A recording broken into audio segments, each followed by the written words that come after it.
The ambulance-chasing civil rights activist and race baiter Al Sharpton has once again captured headlines across the country. However, this time it's not because of his own doing. In fact, it's the kind of publicity that he probably doesn't really want right now, because it has recently been revealed by the smoking gun that the Reverend Al Sharpton was once a cocaine dealer who turned into an FBI informant after federal agents caught him on tape negotiating a coke deal. Rather than face criminal charges, the Reverend panicked and agreed to become a snitch for the FBI. And with us right now to get his take on all this is former political prisoner and veteran of the Black Panther Party, Mr. Larry Pinckney. Larry, thanks for joining us today. You know what? I'm honored, as always. It's especially, for me, always a very special pleasure. Thanks for having me. Well, thank you. And right off the bat, I want to get, what do you think of all this? Al Sharpton was once a cocaine dealer. He flipped for the FBI. And I don't know, do you think he still does dirty work for the feds? I think that once one does that, how can one go back? All right. I mean, the reality is that he should never have flipped, quote unquote, to begin with. And so how could this person be trusted? And, you know, it is particularly disgusting to me, disgusting, period, that this man, Reverend Al, as I understand Barack Obama refers to him as, would engage in such terrible, insidious activities. I mean, first, he was engaging in the selling of cocaine, et cetera, or so it is alleged, and strong reason to believe.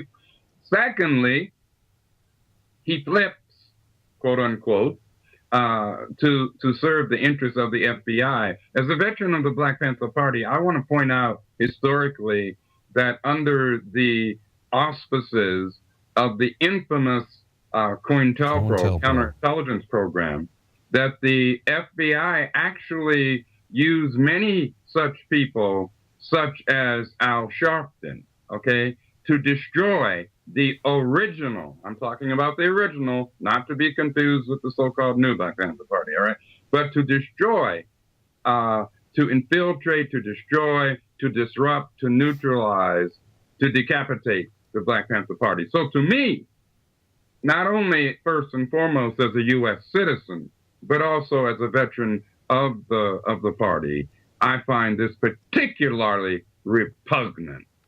Well, yeah, and he was hanging out with some pretty shady characters, not to mention some very dangerous wise guys. And the FBI agents made him wear a wire and recorded his conversations with powerful mob bosses and their associates. He also volunteered, Larry, to let the feds bug his phone and even let them infiltrate his friends in the music industry without them knowing it. And don't get me wrong, I'm all for taking down organized crime, but Al Sharpton was a cocaine-dealing wannabe thug, you know, and he flipped over to the FBI only to save his own ass. Mm-hmm. And now that the cat is out of the bag, or the rat is out of the bag, I guess you could say, he has taken this position where he is publicly portraying himself as some sort of Elliot Ness, and you're not going to buy that. No, by no means. You know, the very fact that this guy was running with, that is to say, associating with people such as big-time crime bosses and the so-called syndicate, so-called mob. Oh, by the way, when I say syndicate, let me be clear, I'm not talking about the current syndicate in the White House and Congress. I'm referring to the syndicate on the quote-unquote streets. But anyway, the very fact that he was running with them, that he had an open door to them, really tells us all we need to know. I mean, imagine that. How could he have an opening, as it were, with them if he were not a part of them, working with them? And of course, the feds knew this and took full advantage of this. But let us understand that the feds will also flip. They'll use the mob to work against you. or they'll use you to work against the mob, and it really doesn't matter. And again, I'm talking about that syndicate in the streets, not the one in the White House. Well, that's right. And Al Sharpton has a long history of despicable behavior. And what about his shameful connections to the Tawana Brawley hoax? Back in the late 1980s, a 15-year-old girl from New York claimed that she was gang raped by a group of white police officers. She was found in a garbage bag with racial slurs written on her body and covered with feces. The incident obviously shocked the entire nation. People were just outraged. And Al Sharpton, well, he seized the opportunity for the national spotlight and became the young girl's spokesperson. The case quickly took an explosive edge. Racial tensions were extremely high. And then the facts began to surface. The truth began to unfold. And it was later determined by a grand jury that the teenage girl fabricated the entire story to avoid punishment for staying out too late. There was no evidence of her being kidnapped. No forensic evidence of any kind of any sexual attack, but that didn't stop Al Sharpton from assisting in perpetrating this horrific hoax. What are your thoughts on the Tawana Brawley case? Well, I mean, as far as I'm concerned, obviously it's a continuation of Al Sharpton's modus operandi. I mean, this is what this guy does. That's why he's so close to the Obama administration. He's an opportunist. He will use, and I say historically, this is really nothing new. I was not surprised when information, documents, and files began to surface that Al Sharpton was, and may very well still be, an informant slash provocateur. Because, by the way, being an informant doesn't just mean giving information. It means taking people into your confidence and them taking you into their confidence and you using that. That's provocateur action. Okay? So having made that statement, I wasn't in the least bit surprised. Angered, of course, but not surprised. And as far as the Brawley case that you were just mentioning, of course, Sharpton and others take full advantage of that to divide and to keep black, white, brown, red, and yellow people in this country divided, controlled, manipulated, and in fear of each other. And he still does the same thing today. What else is new? That's true. And back in the Tawana Brawley case, I mean, Sharpton knew that there was an incredible amount of mistrust in the black community about winning justice from legal institutions. So he preyed upon their emotions for personal gain. And it didn't matter that an innocent man might have gone to prison for kidnapping and gang raping a teenager. He wanted a race war. And by making up this horrific story, it really undermines every young woman who's ever been brutally raped. It undermines everyone who's been victimized by racism, you know. But this is the kind of guy, it seems like that this kind of behavior is now rewarded nowadays, because now look where he's at. He's got his own show on MSNBC. He's got his own talk show. He's got a best-selling book, and he's hanging out with Obama in the Oval Office. Well, to me, this is COINTELPRO all over again, all right? I keep saying to people, for years now, I've been saying that the counterintelligence program never went away. Here's an example of how operatives, quote-unquote operatives, work in such a program. All right, to undermine, it actually undermines the security of our nation, of our people. Because when I say our people, I mean everyday, ordinary, black, white, brown, red, and yellow people, our people, okay? It undermines their security, our security, because it plays us off against each other. And then you have blood-sucking opportunists, such as Sharpton, and he's not the only one, folks. A lot of people out there just like him. But as you said, look how he's rewarded.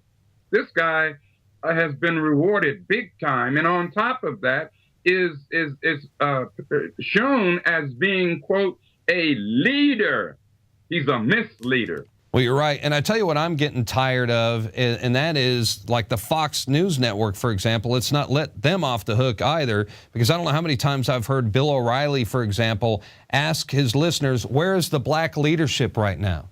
as if Al Sharpton and Jesse Jackson are the only black leadership that's available. That is an illusion. You and I both know, Larry, that there's plenty of good, reputable black people out there that are good leaders. But see, this is the thing with MSNBC, the entire mainstream news media, as well as the Obama administration, they want us to think that there's only these, that these are the only leaders that are available.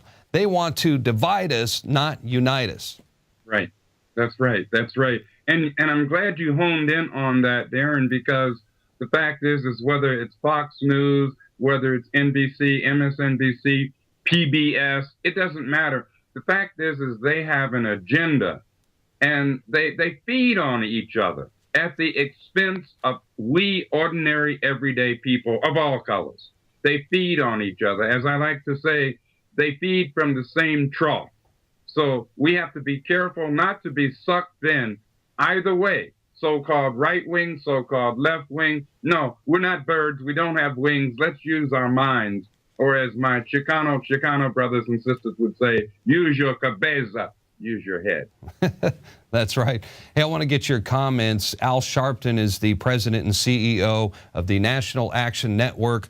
Last week, Eric Holder was invited to complain about his treatment as Attorney General. Let's take a look. The last 5 years have been defined by significant strides and by lasting reforms, even in the face of unprecedented, unwarranted, ugly, and divisive adversity.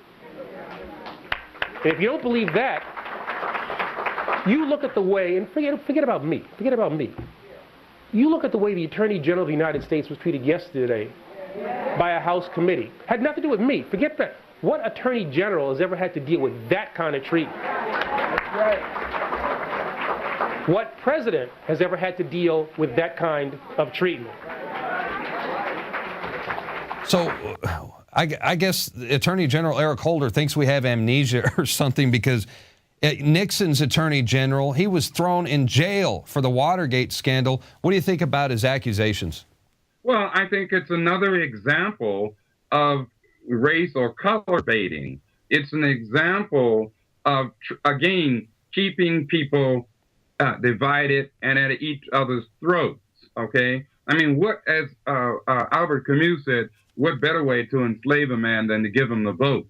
But what good is the vote if you have nothing to vote for? And that's what this system does, this entire system. And this is an example, the clip that you just showed is an example of how the public is manipulated. And people like Al Sharpton, opportunists, blood-sucking opportunists, are the ones who do it. Of all colors, by the way. But in this case, Sharpton and people like him are known historically for constantly trying to play on our differences rather than our commonalities. Black, white, brown, red, and yellow people have far more in common than we do against one another. In fact, we begin at the point of being human beings. And whatever our problems, and yes, we have plenty of problems in this country, but whatever they are, we need to deal with them as a whole, collectively as a whole. So this is exactly the opposite of what Sharpton was inviting Eric Holder to do. And the very fact that an attorney general, U.S. Attorney General, for crying out loud, would even address something like that, I must say, is beneath the office of the Attorney General. Well, I hear you there. No big surprise that it just happened to be on Al Sharpton's platform there at the National Action Network. Larry Pinckney, thank you for joining us. As always, we appreciate you being here. I thank you. You know I love you all. All my greetings and my strength to the folks at INFOWARS. Thank you so much, Darren. All right, buddy. That's right, folks. It's all about the illusion of choice. You think you have a choice, but actually you do not. For example, here's a chart that the guys in graphics made for me. Did you know that United States, we have 1,500 newspapers, 1,100 magazines, over 9,000 radio stations, 1,500 TV stations, and 2,400 publishers. And they are all owned by only 6, count them, 6 corporations. And that, my friends, is the illusion of choice. Just like Al Sharpton representing Black America is an illusion. That's going to do it for tonight's broadcast. The INFOWARS Nightly News will return, Lord willing, tomorrow night, 7 o'clock p.m. Central Time, Texas time that is. Until then, have a blessed evening, and we'll see you back right here tomorrow. Good night.